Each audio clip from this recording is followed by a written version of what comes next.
کراچی کا جو حال ہے وہ آہستہ آہستہ بہت برے طریقے سے انہوں نے خراب کر دیا ہے۔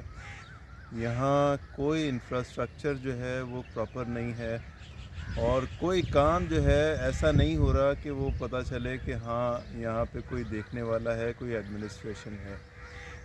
سڑکیں اتنے برے طریقے سے خراب کر دی گئی ہیں مختلف طریقوں سے کہ اس کو وہاں سے گاڑی گزارنا اور بعض اوقات پیدل چلنا مشکل ہو گیا ہے۔ سر کوڑے کرکٹ کا یہ حال ہے کہ جگہ جگہ جو ہے ڈسٹ بن مین سڑکوں پہ لا کے رکھ دیے گئے ہیں، اور جب وہ اوور فلو ہوتے ہیں تو وہ ظاہر ہے کہ پوری سڑک پہ پھیل جاتے ہیں۔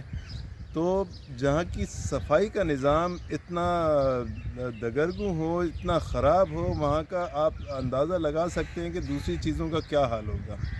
دوسری طرف ہم دیکھ رہے ہیں کہ پنجاب کا لاہور ہے، لاہور کو کچرا تو نام و نشان نہیں ہے وہاں پہ، لیکن اتنا خوبصورت کیا جا رہا ہے، اتنا زبردست وہاں پہ منصوبے بنائے جا رہے ہیں۔ وہ پہلے سے ہی اپنے شہر کو بہت اچھا رکھتے تھے، پورے پنجاب کو انہوں نے بہت اچھا رکھا ہے۔ سڑکیں بالکل کہیں سے ٹوٹ پھوٹ نہیں ہے، گاڑیاں بہترین طریقے سے رواں دواں ہیں، اور کچرے کا نام و نشان نہیں ہے۔ خوبصورتی انہوں نے پورے پنجاب میں پیدا کر دی ہے۔ کوئی ہے اس پورے سسٹم کو دیکھنے والا، کوئی پوچھنے والا کہ بھائی آپ کیا کر رہے ہیں، کس طریقے سے کام کر رہے ہیں؟